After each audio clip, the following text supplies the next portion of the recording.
Happy game day, everybody, and welcome into GameQuest, the Volquest.com game day podcast presented by the great people over at Spivey, King and Spivey LLP. If you got a problem, let them find a solution for you. That is T and Trail Lawyers. It has been a minute since we've done a GameQuest podcast. It's been a minute since the conclusion of the regular season. That game wasn't very good. Hopefully, this one's going to be a whole lot better. I'm Eric Cain alongside Grant Ramey and getting you set for Tennessee and Illinois in the Music City Bowl. Over the next, 30, 45 minutes or so, we'll chat with Jarratt Guarantano. That'll actually come up in about 15 to 20 minutes. But the duration of the podcast, we'll discuss some key storylines, some takeaways, and some things you need to know heading into the game with Tennessee and the Fighting Illini. Jim Knowles is now the defensive coordinator. He won't have a role in this game, but we'll kind of break down his first couple of weeks on the job. Some Music City Bowl history for Tennessee. It's been on the wrong side of a few of those and on the good side of some, including Derek Barnett. So we'll get into a lot over the course of this GameQuest podcast. Grant, first and foremost, do want to get this out there. Due to the holidays, due to travel, you're in the Tri-Cities a little bit. You got basketball. We're here going to Nashville to the game. Recording this episode of GameQuest a couple days in advance, okay, just to get ahead of all this. So there might be some opt-outs that we don't talk about, or there might be the line might shift just a little bit. Since it's open, granted, opened at 5.5 Tennessee, and now it's only 2.5 Tennessee, right? It opened 5.5. I think some books had it 6.5, maybe close to 7.5. But yeah, as of this recording, it's shrunk down to Tennessee minus 2.5, according to most of the spots I've seen. Yeah, so it might shift a little bit between now and then, but wanted to get ahead of this and go ahead and record ahead of the Christmas holiday, and of course more so travel that comes after that down to the bowl side. So, Grant, first and foremost, again, it's been obviously a couple weeks since it was announced that Tennessee and Illinois were going to square off in the Music City Bowl. Until they, of course, it's college football playoff or bust. I recognize that, but right. Move that away from the conversation. I don't think this will ever happen, but my Christmas wish, okay, if we're talking about what we want for Christmas, one of them, of the many in college football, would be eliminate the bowl tie-ins. Because you're going to the same spots year after year, right? If you're not in the playoff, you're not in the New Year's Six, you're going, or the Citrus or whatever, you're going to Orlando, Tampa, Jacksonville, or Nashville, it feels like. And I know Memphis and Charlotte are also on the table, and there's one or two more that are less likely. But you get to go to Nashville, almost not every year, but very frequently, I guess is what I'm trying to say. I think I saw a stat, Grant, and you would know better than me. Tennessee has played at least one game in Nashville for the last 6 years, counting the trip to Vanderbilt. I mean, it's pretty impressive. I would love to eliminate the bowl tie-in so we could talk about going to the Pinstripes Bowl, going to the Holiday Bowl, going to the whatever bowl it is. But nonetheless, your thoughts on Tennessee's draw to Nashville for the Music City. I mean, you kind of yawn when you hear Music City Bowl, but a couple things I think working in favor. These two teams have never played, so it's at least a little bit of an interesting matchup where it's not just somebody you've played. It's not Iowa, for example. It's not somebody you played in every other bowl game for the last decade. Got two starting quarterbacks that are playing. I would venture to say that's pretty rare in the bowl season, especially for big-time Power 5 programs. To have Luke Altmaier starting for Illinois, to have Joey Aguilar starting for Tennessee, that at least seems like a positive. Obviously, there's opt-outs on both sides, good players that are getting ready for the draft and all that stuff, and that is what it is. But you can swing that as a positive for the fans, too, because you get to see what's life going to be like without Chris Brazzell, wide receiver for Tennessee. What's this next the next phase or the next edition of this Tennessee wide receiver room look like? I know Illinois is missing I think it's a starting left tackle and the sack leader for the Big Ten for the last 3 seasons or whatever it is. I think he's maybe number 2 in Illinois history, has opted out. So, they're going to get a look at, what's next at those two positions. So you're trying to kind of move this thing forward and spin it forward to next year, obviously because of what's done with the 2025 season. So at least it's a pretty interesting matchup. It's convenient for a lot of Tennessee fans. I'll tell you one thing. I thought that Tennessee-Illinois basketball game was going to be neutral site in name only because it was played at Bridgestone Arena on December 6th. I'll tell you what, Illinois fans took that place over. I mean, it was a legit 50-50 split. I don't know if it's a bunch of Illinois transplants that have moved to Middle Tennessee. I know there's a lot of transplants in East Tennessee these days, but they were there. And if it was like anything like this basketball game, it will be a good crowd, probably a 50-50 split. If they make this trip the way they did for basketball. Well, it's kind of funny, man, and there's absolutely nothing wrong with what I'm about to say. It's just you and I, we grew up and we live and we work in East Tennessee, so you don't think about going to Gatlinburg for vacation unless it's a Right. little weekend staycation. But you don't think about going to Gatlinburg for the week on vacation. You don't think about going to Broadway in Nashville for the week on vacation. But those are vacation destinations, and those Yep. are people out of town in different states and different parts of the country want to come to Tennessee and spend some time. And you mentioned some transplants. There's people moving from all over to this great state of Tennessee, and Nashville would probably say, okay, stop. I think Knoxville's at that point, stop. Okay, go back to where you're coming from. But it is interesting because I've talked to a couple of beat writers that cover Illinois and, talking about that basketball game. And they're very much a basketball school. Tennessee is a football school through and through that has passionate fans about basketball, passionate fans about baseball, passionate fans about the Lady Vols. I mean, Tennessee fans are passionate about everything, but this is a football school. And talking about that matchup with Illinois and how the fans traveled, and I'm with you. I think there's going to be a ton of visiting.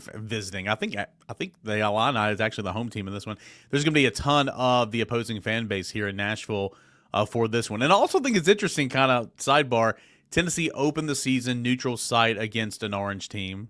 It's Tennessee true. finishes the season neutral site against an orange team. Isn't that funny how things work? Very similar Syracuse and Illinois colors too. The shade of orange, the navy blue, all that stuff. Yeah, that is funny. But I mean, I hope it's a legit 50-50 crowd because that makes it more fun. I mean, that makes a better atmosphere. That's what you want. I mean, obviously you'd probably prefer a home game if you're Tennessee, but that's what makes a bowl game fun. Like Tennessee's, it's got its history with the Music City Bowl. I'm sure Tennessee fans will be very, very well represented because of the mid-state and just how convenient it is for Tennessee fans in that area, and also East Tennessee fans to travel, West Tennessee fans to travel to get there. And it's also another thing. It's not December 27th like the Gator Bowl. Thankfully, Tennessee's not in the Gator Bowl, and y'all aren't having to deal with traveling on the 25th and doing all that stuff. So, the date works out, the location works out, the matchup works out. You want to go to the playoff, but at least there's some interest in this bowl game for me, at least. Good old-fashioned double duty, man. If you're not already the hardest working guy on Volquest, which you are, how do you feel about covering a little Tennessee Music City Bowl remotely, and then a little Tennessee South Carolina State tonight, man? And Grant, again, why don't they just move that basketball tip, right? It's not like they're on something like the SEC Network, right? It's a SEC Network game, so it's not getting moved. It's a TV deal, which I assume it was scheduled at 8 p.m. because they knew of the bowl schedule that day. Not that they thought it was going to include Tennessee or whatever, but they disrespect thinking Tennessee was going to be in Nashville already. They knew there was going to be a whole slate of bowl games that day, so you play at night. It's also South Carolina State, who's 1-12, who's going to be a 45-point underdog. My thing is going to be I'm going to have to sweet talk somebody to let me into the arena before the Music City Bowl starts so I can plop down and work football and then be on location for basketball. And also this new video board that they have at Food City Center, you can put, like, one day we were there waiting for practice to start, they had First Take on because it was a Tuesday morning or whatever. So you can put live television on this screen. So we need to sweet talk somebody into opening up and letting us watch on I don't know how big that screen is, that huge screen. Get Ryan Shumpert to ask, you or Mike or Ben, or Rob, you just get Ryan to ask and he'll get it done. We just got to slip somebody a 20 to prop the door open. That's it. And give us the remote. Give us the remote to the giant video board. Yeah. Tennessee's got an interesting history in the Music City Bowl. Going back to the conclusion of the 2010 season, one of those games where Tennessee had it won, coaches shook hands. I mean, that was the second time that season Tennessee lost after it was over. I mean, just incredible, right? But it was that game that instituted the 10-second runoff and kind of changed one of the, help usher in one of the biggest rules in college football. Did not go in Tennessee's favor that day, but teams weren't burned like Tennessee was moving forward. I mean, I went back and watched it to kind of freshen up because I was there in the nosebleeds at Nissan Stadium or whatever it was called at the time. It was pretty cold that night, pretty windy that night. But, I mean, literally the official comes onto the field and says the game's over. He announces that to the crowd, and the two coaches shake hands, and that's it. You think it's over, and then suddenly there's some hesitation, and it's like they're going to review something, and then it's not over. Like, how does that even happen? And, yeah, So North Carolina is trying to set up for a field goal. I don't think they have any timeouts left. time's running out. They're trying to rush their offense off, their field goal unit on. Clearly, they're not going to have enough time to get this snap off. So they've got, 27 people on the field trying to change this. And they call the game over, and then, nope, it's too many men on the field. They could put a second back on the clock. And now that's obviously something that doesn't happen now. If you don't have any timeouts, it's a 10-second runoff. If you don't have any timeouts, you can't stop that 10-second runoff, so the game would be over. So, yeah, go figure. Tennessee loses a game, and it leads to a complete rule change because what happened should not have happened. Yeah, and don't listen. I understand your Bears are doing really, really well. Okay, but let's not disrespect LP Field, what it was called back in the day. Listen, there's just been so many names in my lifetime of that stadium, which RIP to Adelphia Coliseum, LP Field, Nissan Stadium, and whatever the new one's going to be called whenever it opens. Drove by that thing, by the way, before basketball a few weeks ago. Man, that thing is massive. Cam Ward's going to just be laser darting touchdowns there for 10 years, baby. I can't wait. Can't wait for Final Fours in that building. That's what I can't wait for. I can't wait for Final Fours, Super Bowls. It's going to be fun, dude. Again, this is a Tennessee podcast, but that's going to be really, really cool. Plus, man, the Nissan Stadium is just for it not to be very old, it's not in very good condition whatsoever. It was state of the art in the late 90s when it popped up. It was state of the art. Yeah, so were a lot of us as well. You go on to the conclusion of the 2016 season, right? And that's when Jarratt Barnett had his sack to not only his sack to take over the SEC lead in career sacks. Will Anderson Jr. supplanted him a couple years later, Alabama's edge. But Jarratt Barnett in that fourth quarter, he was trying all game long against Nebraska, finally got it, and he was the SEC leader in sacks and Tennessee and SEC leader in sacks, of course. And so that was an exciting moment. And then, of course, you had, a couple of years ago in 2021, the goal line, overtime, Jalen Wright, the forward progress, if you will, or whatever the phrasing is. I mean, Princeton Fant picked him up and slung him into the end zone. That's a no-no on offense. But then they get, again, this was just a couple years. Then they get another chance. Didn't Wright, video evidence looked like he broke the plane, but they said he was down. They ruled him short, and then they reviewed it, and the review seemed clear as day that he had broken the plane. Yeah. And, of course, anytime you think the review is clear as day, it's probably going to go the other way, and they stick with the call on the field that he was short, if my memory serves. I did not go back and watch that one, but I think that's how it played out. Yeah, he was short, and I remember Jalen Wright was distraught after that, and I kind of wrote this. I don't think that was like a pivotal moment in his career or anything, but he was a true freshman that year, and he was tiny, and then he bulked the crap up and was a dude, by the time he left Tennessee a couple years later. And that's just natural progression and all that. But Jalen Wright was not a guy that was taken down easily after that, it feels like, and maybe that had something to do with it. So I remember that game, the first quarter, there was a 75-yard touchdown. Probably Cedric Tillman or somebody like that.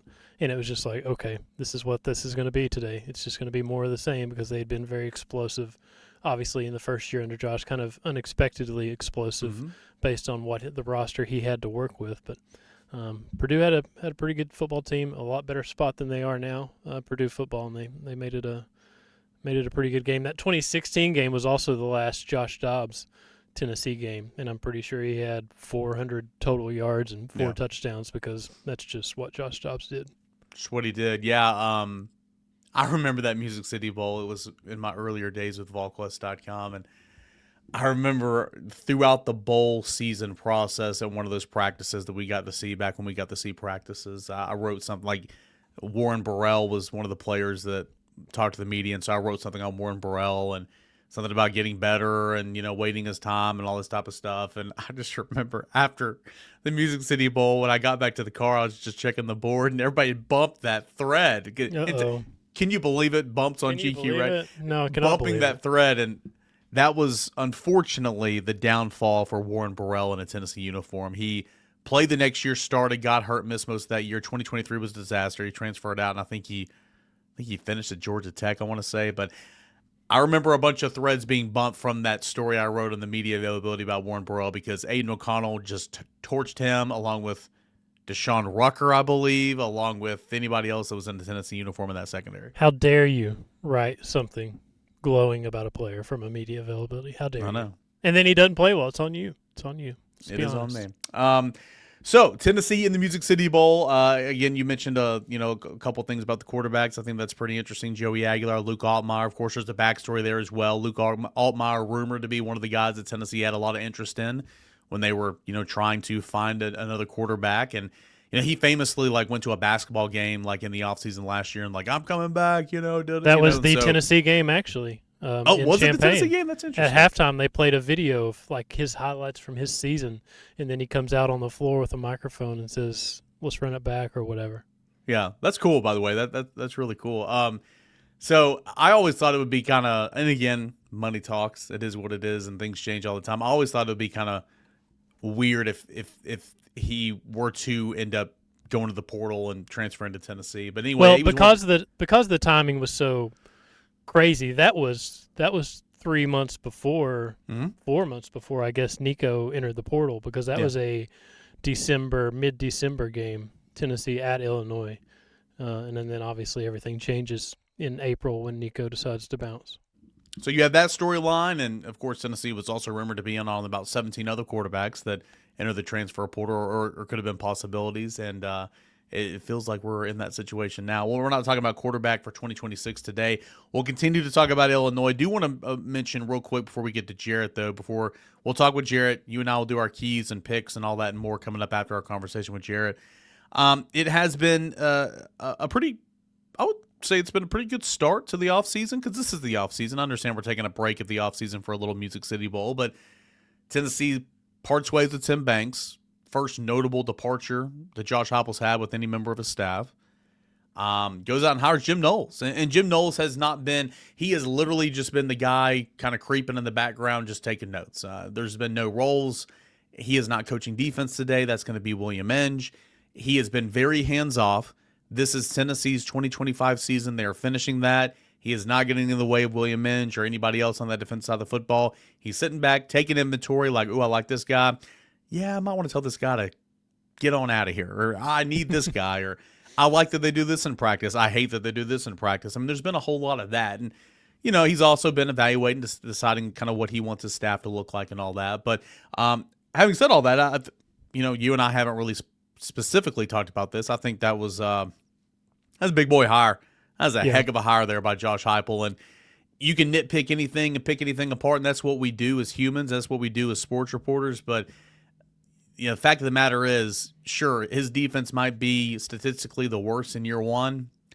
Grant, it's going to be better than what it was in 2025. I'll just go ahead and say that. Yeah, I mean, it's hard to judge anything he did at Penn State because of how disastrous that Penn State season was and how quickly it fell apart once things did start going south for Penn State and for James Franklin. But if you go back to obviously what he did at Ohio State, you look at that. You look at the production, the numbers, what they did as a program, you're going to say, yeah, I'd love to have that guy on my staff as defensive coordinator. What's tough is when you're going through a search and you're getting a bunch of guys raises. This guy and that guy's rumored to be connected to the job and all that stuff. And obviously this was Washington and Ryan Walters, and everybody thought that was going to be the hire. And I don't know if that was just agent talk or if there was any legit interest there. He obviously said there was no conversations to be had when he did talk to the media and all that stuff. But what we heard from the start was it felt like Josh had his guy and knew who he wanted to go after. I think a lot of people assumed that was Ryan Walters, but apparently it was Jim Knowles, and this wasn't a long, drawn-out process. This was Tim Banks was fired on a Monday, I think. Officially, and the Knowles hire was reported on a Thursday, maybe, something like that. So move quickly. The guy's obviously impressive with his track record and where he's been and what he's done, and it's a big boy hire. This is the first time that Josh has had to make a change on his staff, or made a change on his staff, I should say. Which when you struggle the way they struggled this season, you got to kind of it's not a crossroads moment, but you better be looking in the mirror, evaluating, all up and down your staff. Where can you get better? Because they've taken a lot of steps forward since 2021, but they have to continue taking those steps forward. Well, all that stuff is great, accomplishing stuff, but the fan base is going to want more. It's great that you've beat Alabama. It's great that you've beat Florida and went to Gainesville and won this year. But fans want more. They want that next step. They want to be a consistent playoff team. They want to be a team that can win playoff games and go rounds. So you got to figure out how you're going to be best suited and built to do that. And I think Jim Knowles helps you move in that direction. Man, to be in the coaching industry, you just gotta. It's a mission, and you in your family. I mean, your wife's got to buy into it. Kids got to buy into it. I mean, this is what it is. Like, we could be on the road each and every single week, each and every single year. Obviously, head coaching, is beside the point, but the coordinator as well. Think about this. Like, excuse me, Tim Banks, elite defense. Again, Tennessee ran the ball really, really well. Tennessee was a college football playoff team because of Tim Banks' defense in 2024. Yeah. Elite defense, fantastic. He gets fired the next year. Okay, think about the two coordinators that put Tennessee out last year. Chip Kelly, Jim Knowles. Man, they were the hottest things ever, right? And think about where they've been since leaving Ohio State. Jim Knowles, we know that path, obviously. And then Chip Kelly going to the National Football League and then being fired. And has he been hired by Georgia Tech yet? I mean, he's rumored to be interviewing for that job as well. And so it's amazing how quickly things can change in this industry. It is. The paycheck is one thing, and you're going to be very, very well compensated, but it's not only you could have 4 jobs in 4 years or whatever, it's the managing the recruiting kids constantly, the time you have to put in recruiting, then the time you have to put in to retain kids on your roster that you want to retain, just the constant, and the scouring the portal and knowing who's going to be entering the portal and knowing who's going to fit in terms of guys you want to try to pull out of the portal. I mean, these guys earn their money, but Tim Banks, when you're going to Columbus this time a year ago for the college football playoff, you're thinking this guy's elite, and he's the reason that Tennessee's here, this defense, what he's built over the 5 years, this whole thing, I guess 4 years at the time. But the whole thing was Josh Heupel's offense and how fast they go and how explosive and how productive they are, and Tim Banks had just quietly built a really good defense. And obviously it's tough when you lose 2 NFL corners and Ricky Gibson and Jermod McCoy for an entire season, and they had other injuries, but they just struggled, man. They struggled, and you can't get outscored 31-3 by Vandy in Knoxville and just stand pat and not do something. And Josh did something. Interested to see kind of what this iteration of Tennessee defense looks like. I mean, it's going to be following the Music City Bowl. Portal opens in a couple of days. Man, it's going to be fast and furious. I mean, there's going to be, not just in the portal, obviously, which we expect Tennessee to be very active and somewhere around 10 players. We'll see if they get to that, but that's kind of the number I'd have right now. But also coaching staff. What is this defensive coaching staff going to look like? Who is Jim Knowles going to retain? What position groups is he going to go and find another guy? It's going to be fast and furious, so be ready for some newsworthy days over at Volquest.com following today in the Music City Bowl, which will be a pretty newsworthy day as well. We got football here in the state's capital, Illinois, Tennessee. Everything Josh Heupel said, what all comes from this. We got South Carolina State tonight, Tennessee basketball. Grant Robb got you covered there, and it's going to be a fun day right here on the side. All right, when we come back, a couple opt-outs for Illinois that we will discuss and how those are big-time breaks for Tennessee, some storylines, what Tennessee needs to do to win this football game, game picks, all that and more, spreads from BetMGM. That's coming up later in the show, but right now, let's get into my conversation with former Tennessee quarterback Jarratt Guarantano. GameQuest is presented by the great people over at Spivey, King and Spivey, LLP. If you got a problem, let them find a solution for you. That is T&T Lawyers. They specialize in criminal defense, family law, and personal injury, examples of which can be DUI, assaults, divorce, custody, alimony, parental rights, personal injuries such as car wrecks. Over 80 years of combined experience, Spivey, King and Spivey, LLP provides representation throughout state and federal courts in Northeast Tennessee. The firm has a vast amount of trial experience. Practice has been in place for 43 years, with this specific partnership forming in 2012, while also having partners who are energized for today's modern legal demands. Practicing primarily in Northeast Tennessee, the Tri-Cities of Sullivan County and Washington County, Hawkins County, and surrounding areas, the firm has multiple awards and attorneys, who have been rated by super lawyers in the Mid-South with real trial experience. Whether you've been injured in a car accident, need help with a divorce, help with custody of your children, or you've been accused of a crime, Spivey, King and Spivey, LLP, they can help you. Good guys, Tennessee fans like you and I, Matthew A. Spivey, J. Matt King, Richard A. Spivey, family men, they can help you. A free consultation right now by picking up the phone and dialing 423-245-4185, 423-245-4185, or checking them out online at SpiveyKingandSpiveyLLP.com. Spivey, King and Spivey, LLP. If you got a problem, let them find a solution for you. That is TN Trial Lawyers. Well, welcome on to the show, Jarrett Guarantano, as we do each and every GameQuest show here this football season. The last one, Jarrett, Music City Bowl. I know Tennessee fans and Tennessee, the players in that locker room, the coaches, everybody involved had bigger aspirations for this season. I recognize that, but one more football game, and we get the college football playoff right now and some bowl games. That's awesome, but this will be the final time you get to see Tennessee football until September, whatever it is next year. So, from your experience playing in bowl games, different atmosphere, different kind of vibe, but a chance to go, strap on the helmet and the pads and play with your brothers one more time. Yeah, no, it's an awesome opportunity. And obviously for higher draft picks, some of them don't have the opportunity to do this.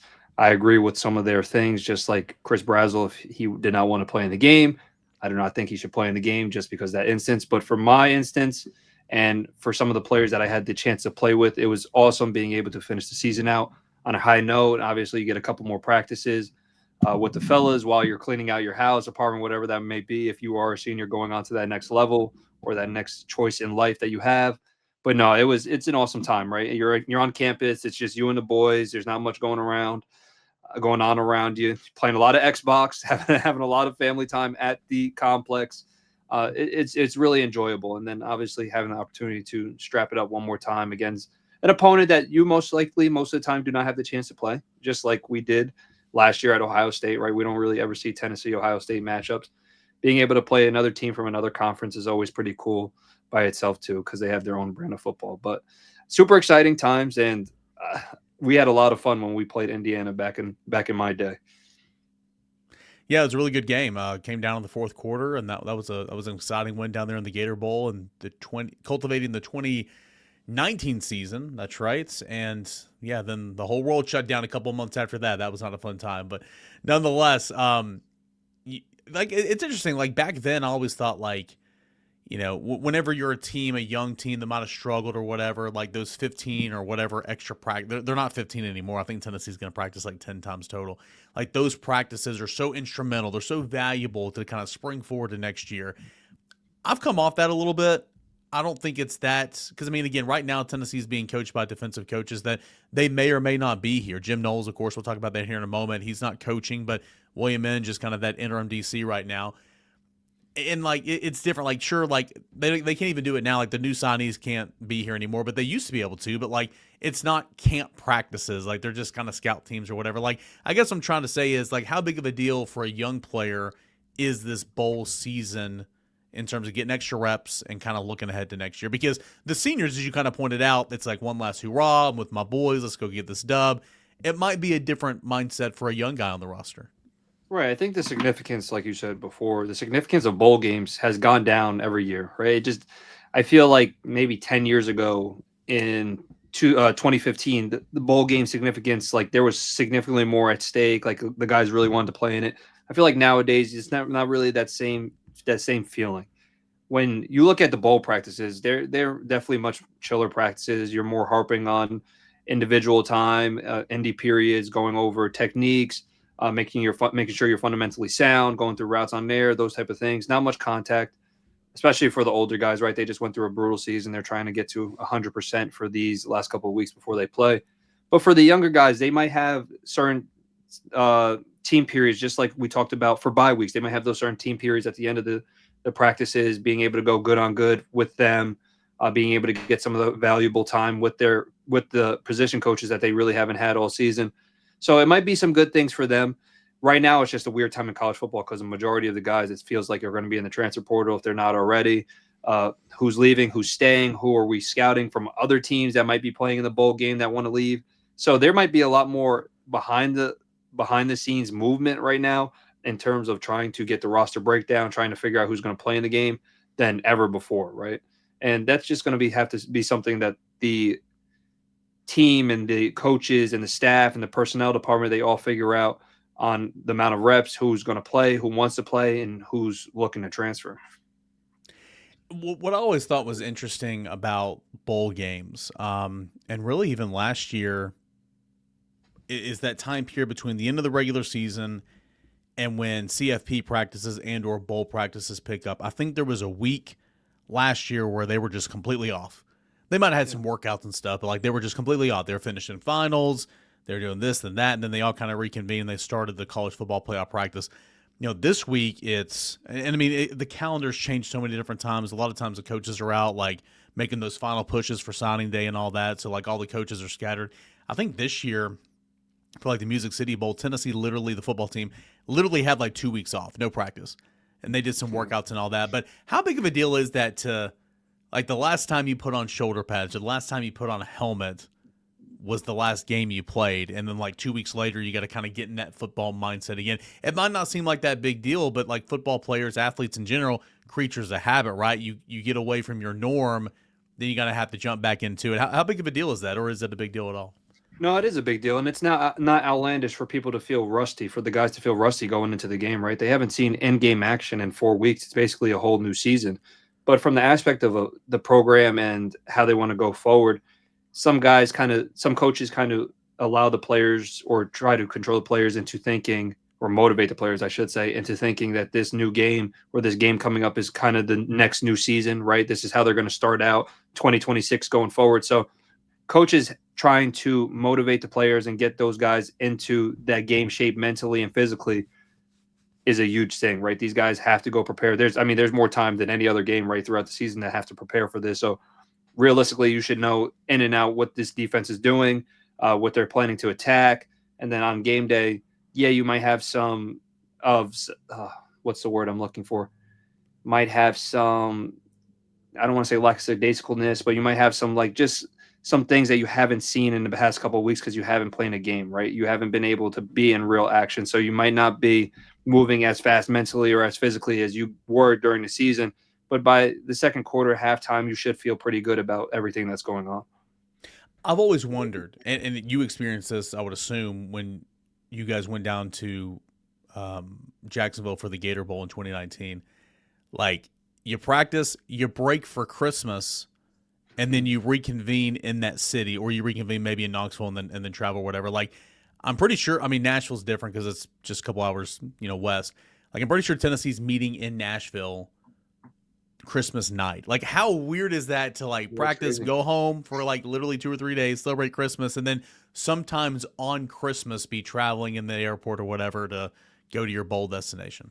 No, I remember it being a very emotional time, right? You want to, as a kid, right? You're still at 19, 20 years old, even all the way to 22. You feel like you've had that family Christmas, the same points around, and especially for the younger players, you feel like Christmas has been the same for you for a long time. So not having Christmas with your family, or having to travel on Christmas, like, that's some adult stuff. And unfortunately, I remember being younger and feeling some sort of feeling of upset, or just really wanted to be at home with my family for Christmas, and we just don't get that time. And that's what people don't like to talk about, right? Like, athletes, they sit there and they get money, but they're getting money, they're getting paid, they have a fortunate life, but at the same point, they're not celebrating those holidays. They're not having that certain family time that's much needed throughout a critical season, or a season that's been super up and down. So I remember from that feeling of not having my holiday spent with my family, that feeling of just being upset and just kind of reminiscing on the good old days. So it is tough. It also is super tough having to take a couple of days off and not working out or not doing certain things, and then still trying to stay in that mind of a game, right? You still have to stay mentally locked in, physically locked in. But if you're traveling, if you're away for Christmas and you're missing a couple of days, you're probably not eating the right things, or you're probably not doing the right things. Unfortunately, it's just steering you away from other things outside the game, right? So it's just kind of losing focus. There's these things throughout that it's hard to stay locked in on, watching film, eating good, like those type of things, those fluctuate just because of the schedule with the game. Yeah, it's such a weird time and a weird schedule, but the other team is doing the same thing as well. So again, it's kind of an even. It evens out. They have to deal with it too, right? Yeah. So you live in Big Ten-ish country, right? Everybody, are they Rutgers fans around where you live? If they watch college football, Rutgers fans and Penn State fans. So yeah. You get some Ohio State. Okay. So yeah, that's kind of Big Ten up there. You, of course, you're an SEC guy. You played in the Southeastern Conference. We'll get to Luke Altmaier in Illinois here in a moment, but I do want to ask you about Jim Knowles. What do you know about Jim Knowles? Well-respected defensive coordinator. Tennessee parts ways with Tim Banks. Tennessee Josh Heupel had a plan. A couple days later, he hires Jim Knowles. Feels like a big-time hire. I mean, nothing's guaranteed, of course, but I think that was a really good hire for Josh Heupel. Yeah, no, I thought it was a really good hire. personally, I did not know if moving from Tim Banks was the best decision, right? The way that college football is landscaped right now is every year there's so much turnover and there's so many things that are undecided because of transfers or because of recruiting that has been a completely new fold. So I think this past year we kind of got stuck in the numbers and we got stuck with, unfortunately, some guys that were newcomers, some younger guys that we relied on, obviously dealt with a bunch of injuries. All these things really coincide to sit there and say, listen, there's no excuse. I think there should have been a better product defensively. But if you don't have all of those different things and have all of that turnover and all those injuries, I do think that we are playing in this college football playoffs. To be honest, I think we win one or two more critical games that we could have won realistically without the injuries, but I think we win those games. Going to Jim Knowles, I know that he's a really good defensive coordinator. Obviously, he had stints with Ohio State, Penn State. He's renowned in the college football world, right? He's definitely one of the most polarizing, one of the most recognized defensive coordinators in all of college football. I also do know this for the aspects of his seasons. When you look at his first year seasons, he runs a highly complex defense. So it's going to take some time for these guys to kind of understand it. In year one, I do expect us to have some more growth, right? I think we're going to attack this portal correctly and attack the guys that we really do need. But I also expect to see some tougher things on the field just because of being in a new system, just like in an offense, being in a new system, some new concepts, some new calls, new coaching staff. That'll be a little bit difficult, but the knowledge that Jim Knowles is going to bring to this defense, I mean, as well as the team, right? Him being able to talk to the offensive staff of some of the things that he sees with our offense is going to be substantial, and I'm excited about the hire. Yeah, you look up. I mean, I charted, the big defensive stats. Total D, scoring D, rush, pass, turnover, sacks, that type of stuff. The box score stats, if you will, from his past 8 seasons, dating back to 2018, and that's his past 3 stops. And you're right. Year 1, year 2, growing pains. Year 3, year 4 at the same stops. Really good. Oklahoma State was one of the best defenses in the country in the Big 12, specifically in 2021. Ohio State, you already kind of start on third base, if you will, because the roster's so good. And year 1 at Ohio State was his worst year, but it was not bad at all. Year 2 and 3, elite. Awesome. Penn State this year, But to your point, if you were just on defense this year, you might be in the college football playoff, right? So that's the way I look at it. Year 1, sure, there'll be some growing pains, but unfortunately, Tennessee's defense across the board was just not very good this year, to where you should be better defensively regardless next year. Now, Tennessee was great at takeaways and sacking the quarterback for some of the year, but just some of the other stuff, tackling, gap assignment, over pursue, stuff like that. And we lost the first round draft pick, right? So those type of things that happen throughout, it's just a matter of turnover, and it's about the teams that we remember. I mean, I'll talk from my instances in my era, the teams like the Alabamas from in the 2000s, those guys just kept reloading and they kept, I almost felt like recycling. Every single time you looked at them, they had a defensive end or an outside linebacker and they're 3-4 that was just absolutely massive and a great pass rusher. But those guys just created depth. And I know in 2010s, the transfer portal was a completely different thing, right? It was not as big now or as big as it is now. That is going to be the impact that we have to make this year, is going to be in the transfer portal. And we're going to have to go out and sit there and say, yes, we do have some young guys. I think we are recruiting really well, right? We had a really good recruiting class, especially this year. But we have to have some older guys at certain positions defensively that come in and make an impact. So we're just going to have to play with that, right? We're going to have to, the general manager feel, the director of player personnel, a lot of tape going on. They know that the areas that they need to attack, and that's just what it's going to be about from a year-to-year basis, right? In college football, every year there's a new team. And it's unfortunate because it just kind of feels like the NFL, but that's just what it is right now. So we got to go out there and attack all the areas of need that we have. No, the NFL's under a CBA, so there's legit contracts that if you break a contract, you get penalized and all that type of stuff, and it holds you to a 2-year deal. They definitely don't have that. They definitely, but they are re-signing, right? You see all those re-sign posts. Oh my gosh, how brutal are those? Oh my! Mean, could you imagine your teammates? Oh, I remember you had just left Tennessee your final game, and I remember it was 2020, and 2020 was such a tough year for a number of reasons, obviously. And I remember Darnell Wright. I think he was trying, if memory serves me correct, I think he was just trying to help a buddy on Instagram, a promoter or whatever. He he like made this big announcement like, hey, gonna make my announcement on my future. Am I staying at Tennessee or am I going somewhere else tomorrow at 5 or whatever, Instagram Live. And I remember sitting there like, a Tennessee football player announcing that he's either staying or transferring. Like, what are we doing here? It's But crazy, right? now that is Oh my literally God. the norm. You've got guys like the Mario Craver, the highest paid wide receiver in Texas A&M history. I mean, good Lord, like what are we doing here? It's just times are changing. It's a weird time, but again, I think the product on the field is arguably the best it's ever been.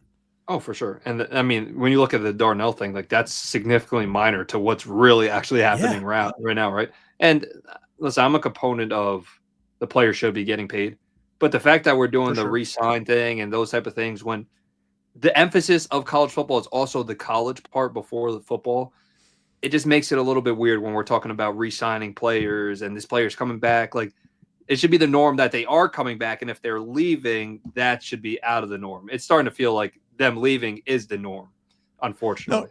it really is, and I mean that's why like I think of all the things that's wrong with college athletics, not just football right now, it's the unlimited transfer. Like allow guys to transfer one time and then go to the old rules. If you're a grad transfer, transfer. If your coach leaves, sure. If you want to transfer outside of that, it's a 1 year non compete. You just can't play. So I'm all down for the one time transfer, but the fact that we have unlimited transfer has created free agency and agents are just going crazy right now. So I'm with you 100%. Players deserve to get paid. It's decades past due legally, right? It's past due. Um, football pays the bills for the entire athletic department. So that's why revenue sharing, football players should get the biggest piece of the pie. You know why? Because football players generate the most revenue. I know we're getting off topic here, but it's wild. It's just, I remember thinking of that Darnell Wright announcement at the time, and I'm like, what is going on? And now it's just like, I mean, that's just the norm.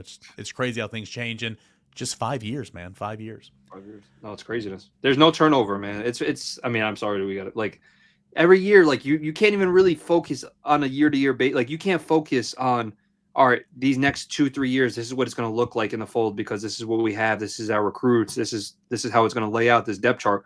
Every year, it's a brand new depth chart, right? You probably have 5 new players from that specific position group that are on your team or have left, right? It's crazy. But And when I'm that's thinking and that's talking and writing about like a position room next year, like right now, I always have to throw in the caveat is expected to return because I can't just say they're going to return because you don't know. It's like yeah, expected to return. It's they weird. can All leave right, after let's spring talk. football. Yeah, yeah. There's no spring, so if you survive this one, you're good. Um, let's talk about the Music City Bowl real quick. Couple minutes left here with former Tennessee quarterback Jarratt Guarantano, Tennessee, Illinois, and Luke Altmaier. Pretty good quarterback, right? Guy that doesn't turn the football over much. 2,800 yards passing, completes. I don't have it in front of me. Well into his 60. Let's see here, 68%. Yeah, almost 70%. Veteran quarterback, not going to make a whole lot of mistakes. And I think in this type of game between these two teams, not the best defenses. I think a lot of points is going to be scored, and Luke Altmaier is going to be trying to keep pace with Tennessee. No, for sure. And I mean, you look at their team; they did have a couple of key wins this year. I mean, beginning of the season, they were a ranked team. They did go about their business pretty well. Unfortunately, they started to have some up and down games, just like we did.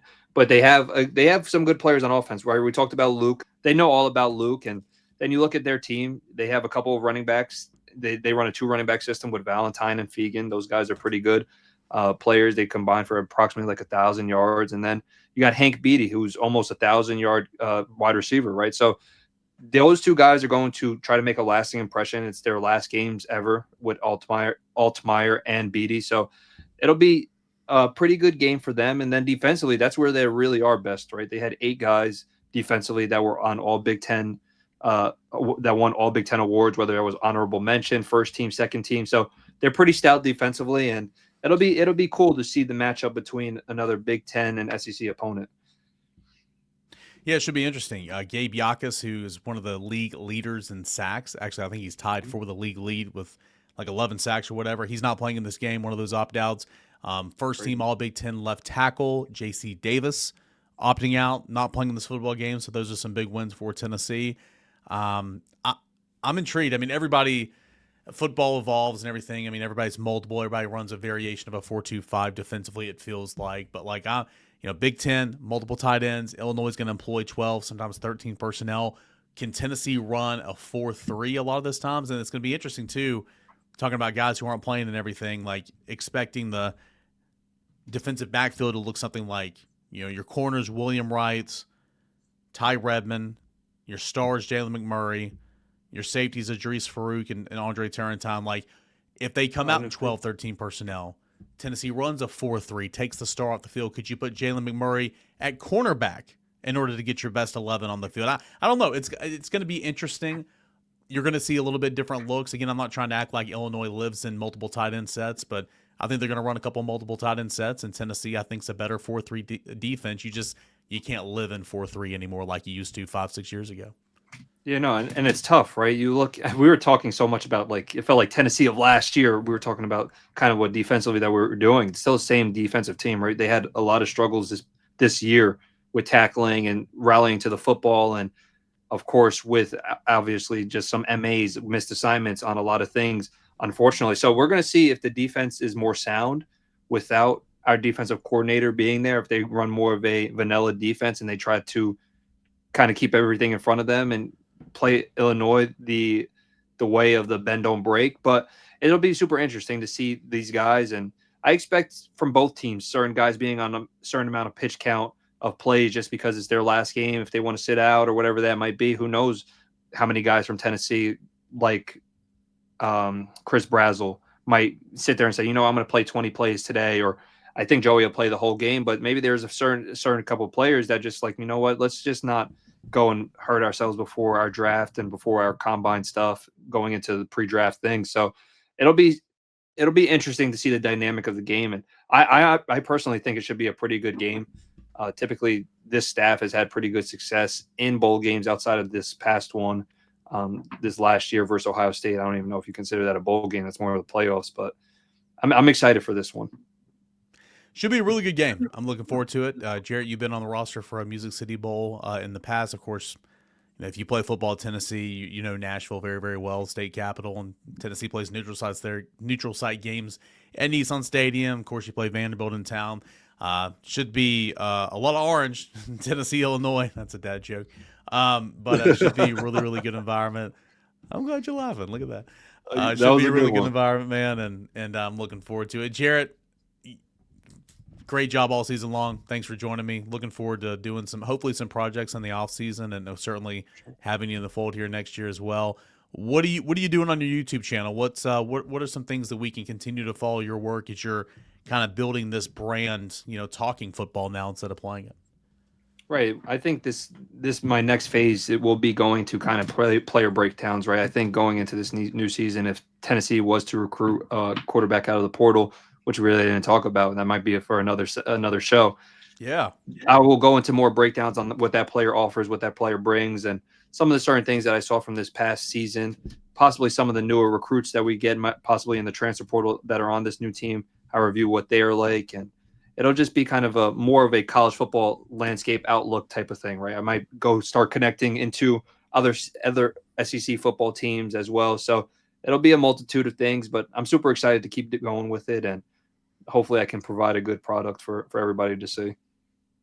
Yeah. Tell us how we can find that YouTube channel again. Jay Guarantano, JayGuarantano.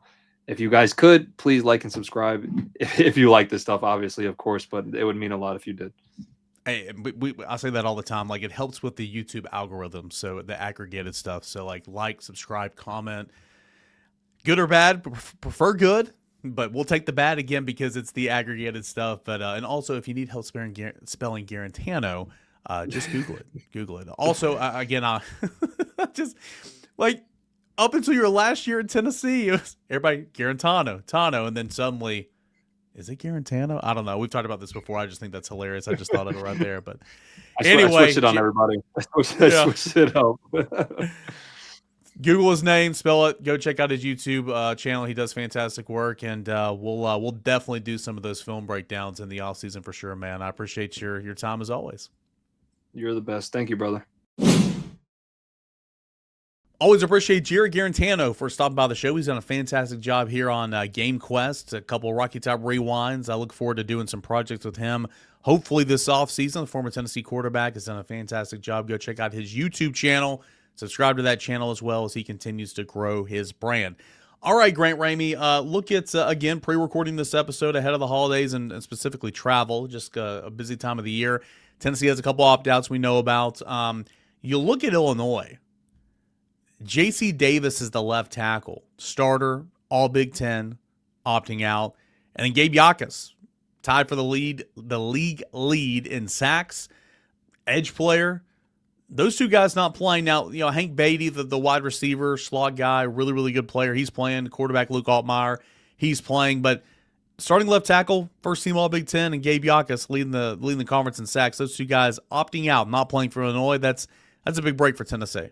Yeah, that's a big deal. I mean, when you talk about guys that get paid, who gets paid? Guys that protect the quarterback, guys that get after the quarterback. And guess what? They just lost their left tackle.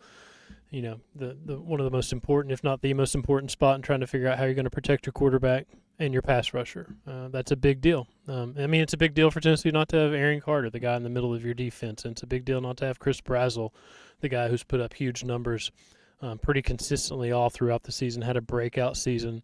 So it at least it evens out a little bit. But, yeah, left tackle and pass rusher, if you're picking two spots that you don't really want to lose opt-outs, it's those spots specifically.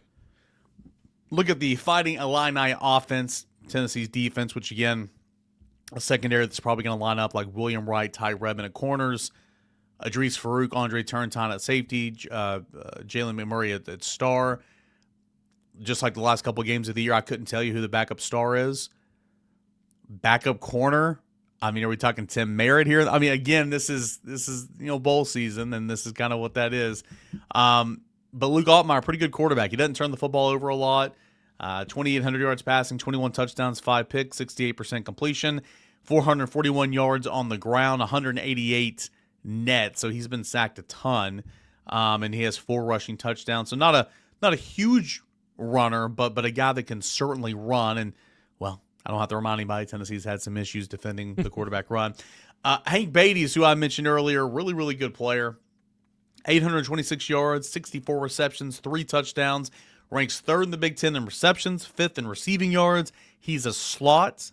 He's really dynamic, so that's going to be a challenge for Jalen McMurray. Safety's coming down, linebackers bumping out. Tennessee's going to have to get a hands on him and try to knock him off route a little bit. They don't run the football very well. They're 13th in the league in rushing. In rushing, they've turned the football over 11 times. They convert third downs 41% of the time. They play a lot of tight ends. We're talking 12 personnel. We're talking 13 personnel. We're talking Big Ten football. They've got like 5 tight ends that they actually play in football games. And so, from an old school football look, that's going to be fun. I think for Tennessee defense, it's this, right? You're in a season of transition. Go out there and try to, again, you're not all of a sudden going to be a good defense, okay? But go out there and do what you do well. And for the most part, second half of the season, not very good, but you look at the stats overall, Tennessee got after the quarterback. Tennessee finished top 10 in the nation in sacks, at one point in time leading the nation in sacks. Pressure the quarterback, get after the quarterback, and try to be opportunistic. Try to get some takeaways. I don't think all of a sudden you're going to limit them to 50 yards on the ground or 150 yards to the air. I think you're going to give up some. I think there's going to be some points, but just do what you do well. Create some chances for your offense. Have a little bend but not break, and see what happens out there. Again, you're down a couple of players. That's what it is. But overall, you haven't been spectacular all year long. So just try to go out there and do the few things that you do well very well. Yeah, the run numbers are what they are. So you would hope you can contain the run, and then it's get after the passer because it's a veteran quarterback. It's a guy that's been around. I don't know what the Tennessee secondary is going to look like. I don't know how successful they'll be, how productive they'll be. So if he's sitting back there and going to pick you apart, that's a recipe for a tough day. So you better be able to, even if it's just not sacks, it's just pressures and quarterback hits, and just having that having him feel it in the backfield and not just be able to sit back there. This is it's a hard team to figure out the last few weeks, because early in the season they got hammered at Indiana. So what? A lot of people have been getting hammered by Indiana this season. They lost to Ohio State at home. Okay, no problem there. They lost 42-25 at Washington. Probably a pretty tough place to play to go to Seattle. But there's a 27-10 loss at Wisconsin on November 22nd that is very hard to figure out. because Wisconsin had a rough year. They weren't a very good football team. I think they played better down the stretch the second half of the season. They played Oregon tough, which kind of makes them hard to figure out as well. But 27-10, that's a tough loss at Wisconsin, given what that Wisconsin team was this season. And then Northwestern at home a week later, they only won 20-13, and that's a 6-6 Northwestern team. I don't think a team that had a ton of success this year or scared anybody this year. So trying to figure out what this Illinois team is based on those last two scores, I guess, makes them a little bit hard to figure out. Look at the Fighting Illini defense, and again, I think both offenses are going to score points in this game. When it comes down to it, which offense do I trust more? Tennessee's offense. Deshaun Bishop's 17 yards away from getting 1,000 yards on the season. No Chris Bradzel, but Mike Matthews and Braylon Staley are going to play in this game. I'm excited to see what Darius Jackson looks like. I think there's going to be a lot of points in this game because Illinois defense, 12th in scoring in the Big Ten, 23 points allowed per game, 351 yards total defense. That ranks 13th. 226 yards through the air. I think it's going to be more than that. 124 yards on the ground. 15 takeaways, 45% on third down. Giving up touchdowns in the red zone on 64% of the chances. They have 27 sacks, 62 TFLs. They have 6 interceptions. They're multiple. They operate, you don't see this often in 2025. You saw it 10 years ago or so, especially in the National Football League. They operate out of a base 3-4. Now, everybody's multiple, okay? And they also have a 46 bear look. But, I mean, against Tennessee's spread, you're not going to see that bear look, in my opinion, a lot. But everybody's multiple, okay? It's some variation of a 4-2-5 pretty much. But Illinois operates out of a base, so everything is tagged off its base 3-4, which I found that kind of interesting. That used to be a big-time defense in college football and in the National Football League. Big-time production from the safeties. Gabe Yakas, as I mentioned, he is not playing in this football game. I just think there's a lot of opportunity here, and excited to see kind of how far Joey Aguilar can go. Remember, he's only a couple yards away. I mean, if he balls out and throws for over 400 yards or so, he has a chance to pass Peyton Manning as the single-season passing leader in Tennessee history. With any type of success today, throwing over 200 yards, he should finish the day second in front of Tyler Bray and in front of Eric Ainge. He's fourth right now. Eric Ainge is third. Tyler Bray's second. Peyton Manning's first. With a normal Joey Aguilar day in this Music City Bowl, he should finish second. If he absolutely balls out, heck, he could be Tennessee's single-season passing leader of all time. So what you're saying is let it rip. Let it rip, man. Let it rip. See what happens. Rip. Hey, my ears perked up when you said productive safeties. You think Heupel should do some handshake deals on the field after the game?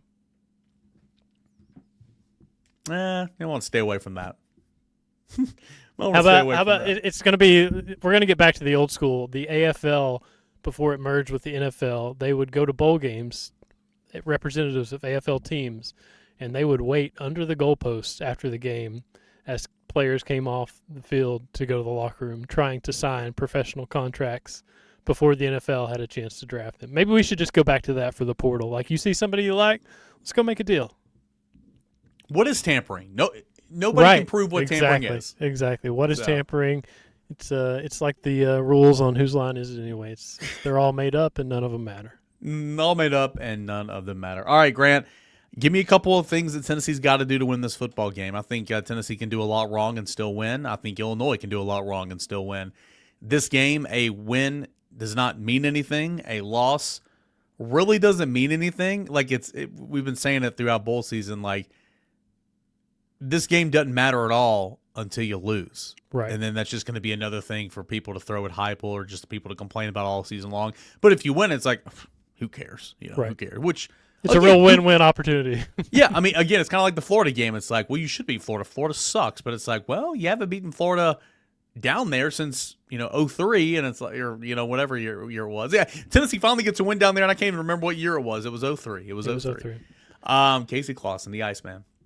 So anyway, I think Tennessee, if you lose this game, it really doesn't matter. I mean, it really, like somebody asked in the Monday Night Chat last week, like, what's more important, a win here or portal C or something like that? And it's like, hands down, no contest. Right. I mean, portal every day.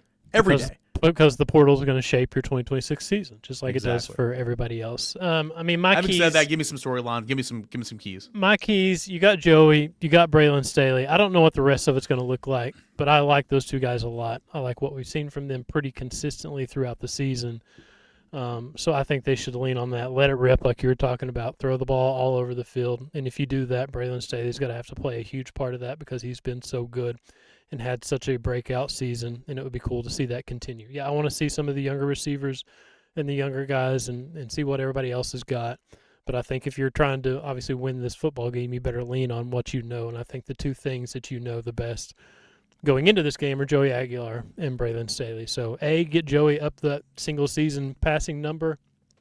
Somehow that list has Peyton Manning's name on it like 12 times, even though he played 4 seasons at Tennessee. So anytime you're in that company, it's pretty crazy what Joey's done here in 1 year. I don't know if today's his last game or not. I don't know what the future looks like and all those decisions that have to be made and the court stuff and hearings or whatever.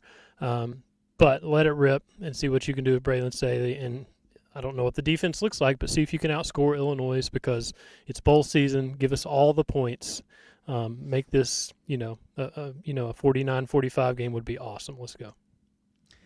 I'm with you. That would be a whole lot of fun. So you're taking Tennessee to win 49-43? 49, what did I say? 49-45, which I gave that number roughly 3.7 seconds worth of thought. So let's roll with it. I mean, typically those are the ones that make all the sense. I got Tennessee getting over 40 for sure.